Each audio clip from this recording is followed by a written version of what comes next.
Salut! Aujourd'hui, petite vidéo sur un article que j'avais déjà écrit sur mon blog et que je reprends sur ma chaîne, un petit peu en amélioré. Et j'ai vu qu'il vous avait beaucoup plu, donc j'espère que la vidéo aussi va vous faire plaisir. Le thème, ça va être la deuxième année de pharmacie et son programme. Donc les cours magistraux, avec quelle matière on apprend, les TP, les TD, l'emploi du temps, comment il est organisé, etc. Tout ça après le générique. Petit disclaimer avant de commencer la vidéo, je vous ai mis le petit smiley content pour pas que vous soyez trop déçus de ce que je vais dire. Mais les études de pharmacie, elles sont très denses, il y a plein de trucs à apprendre et globalement, niveau apprentissage, c'est autant que ce qu'il y avait en PACES. Après, bien sûr, c'est organisé un petit peu différemment, donc ça passe beaucoup mieux, vous inquiétez pas. Allez, on va commencer en parlant de l'organisation des cours.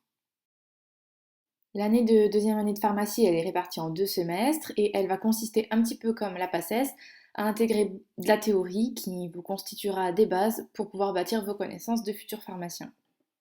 Encore une fois, il y a beaucoup de travail à fournir, mais c'est important de travailler avec sérieux dès le début pour déjà pas avoir à rattraper, aller au rattrapage et redoubler, mais ça va aussi vous permettre d'éviter d'avoir à reprendre les bases les années suivantes quand vous allez étudier ces matières, mais dans des modules qui sont plus poussés. Parce que franchement, quand vous allez arriver en troisième ou quatrième année, ça va être la matière approfondissement, et que vous êtes là, ok, j'approfondis quoi parce que j'ai pas les bases, c'est la méga mierda, et là vous êtes en PLS pendant tout le semestre. Par exemple, en deuxième année, on a une matière, c'est immunologie, hématologie. Donc là, on va apprendre tout ce qui est base de ces matières-là. Par exemple, en hémato, on va commencer à voir plus en détail les caractéristiques des cellules. On les avait vues un petit peu en PACES, mais survolées, quoi. Là, on va voir plus le détail, les reconnaissances antigènes-anticorps en immuno. Et ensuite, en troisième ou en quatrième année, bim bam boum, là, c'est le revers de la médaille.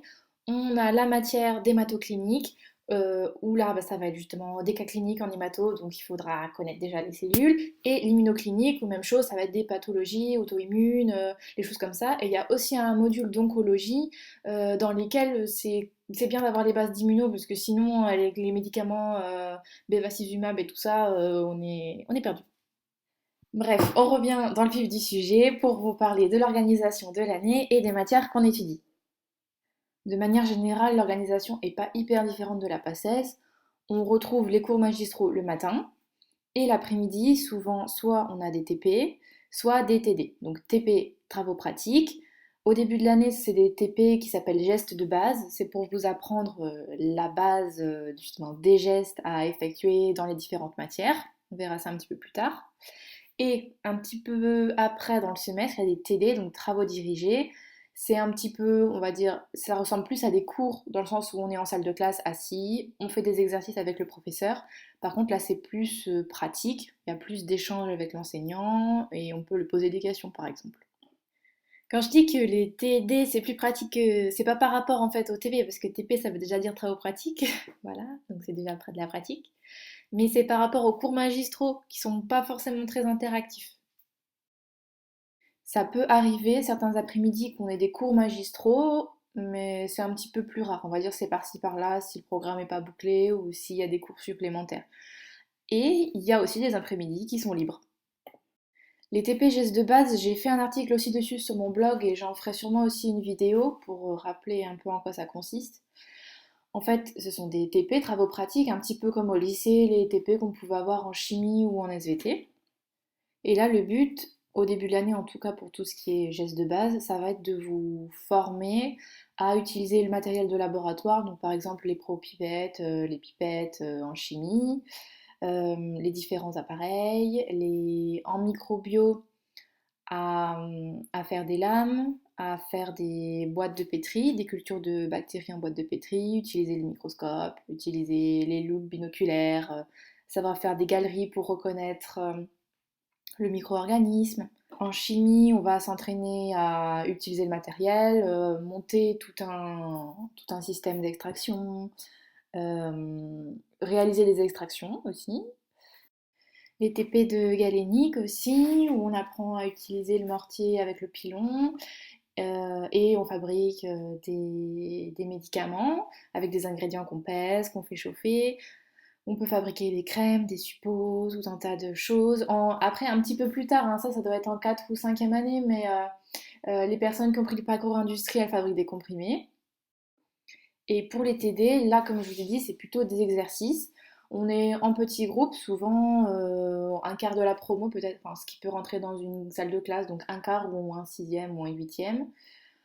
Et on est avec le professeur. Le professeur va faire quelques cours et puis sinon on fait des petits exercices, on répond à des questions. Sinon on peut aussi faire des sujets qui sont tombés l'année dernière et du coup c'est le moment de poser des questions, c'est le moment de vérifier qu'on a bien appris le cours et puis on voit un petit peu les points sur lesquels le prof insiste. Ça aide toujours pour les examens.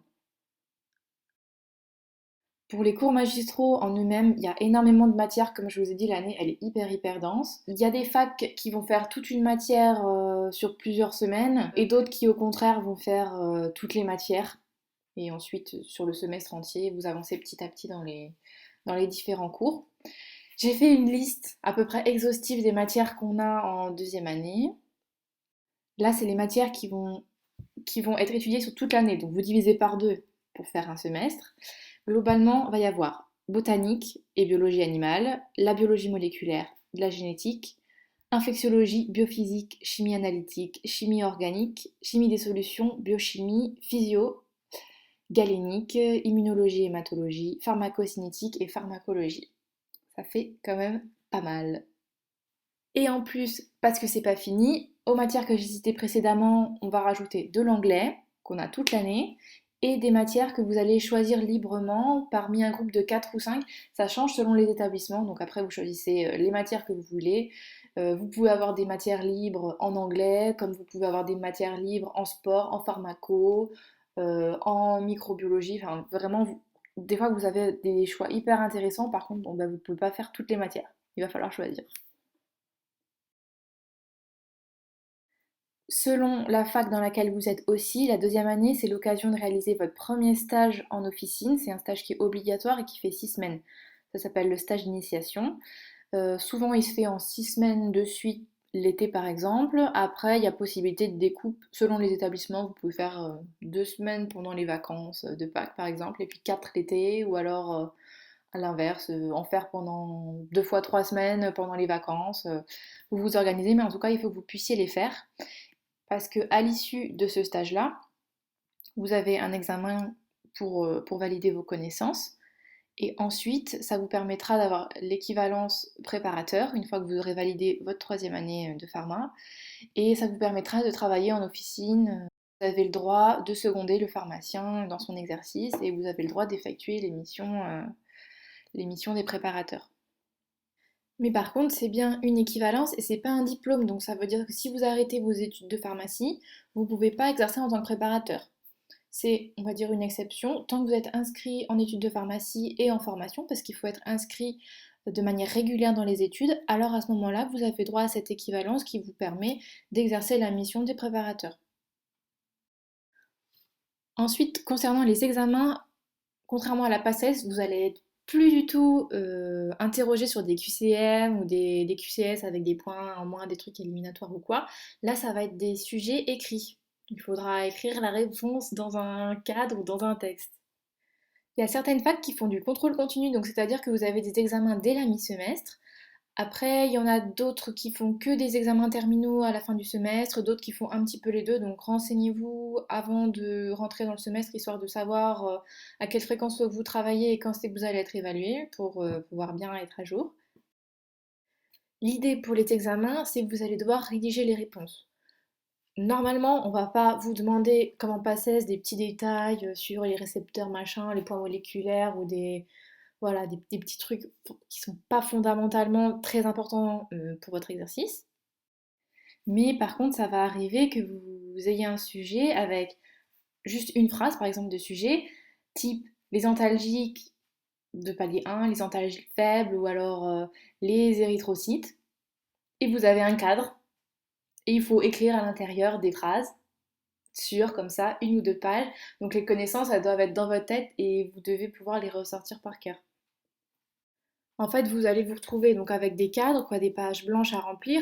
Ça dépend. Après, il y a des professeurs qui font une petite question avec un petit cadre dans lequel vous pouvez mettre 3 4 phrases. Et il y en a d'autres, par contre, ils font des mini-sujets où il n'y a même pas de verbe, et par contre, vous devez mettre à peu près 3-4 pages, quoi, ça va dépendre. D'ailleurs, voilà, donc dans ces grandes pages, il faudra mettre introduction, faire des belles phrases. Et donc d'ailleurs, je vous avais fait un article sur comment gratter des points aux examens. Il est sur mon blog en ce moment, et je pense que je vais le réadapter en vidéo parce que j'ai trouvé ça beaucoup trop drôle à faire, et c'est tellement vrai, il y a tellement du vrai derrière que ça me fait mourir de rire à chaque fois que je le relis.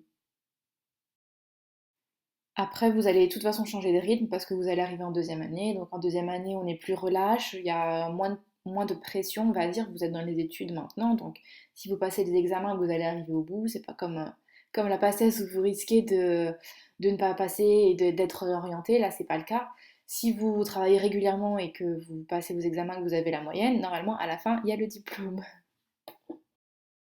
Voilà, bah, j'espère que vous en avez appris un petit peu plus sur la deuxième année de pharma, que ça vous a rassuré aussi quant à vos compétences.